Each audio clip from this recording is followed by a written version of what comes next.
tentando chegar ao cume ao mesmo tempo. Isso pode levar a congestionamentos no trajeto e aumentar os riscos para os escaladores.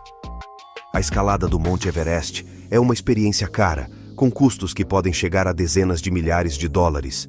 Isso inclui taxas de permissão, equipamento especializado, guias e porteadores, entre outros gastos.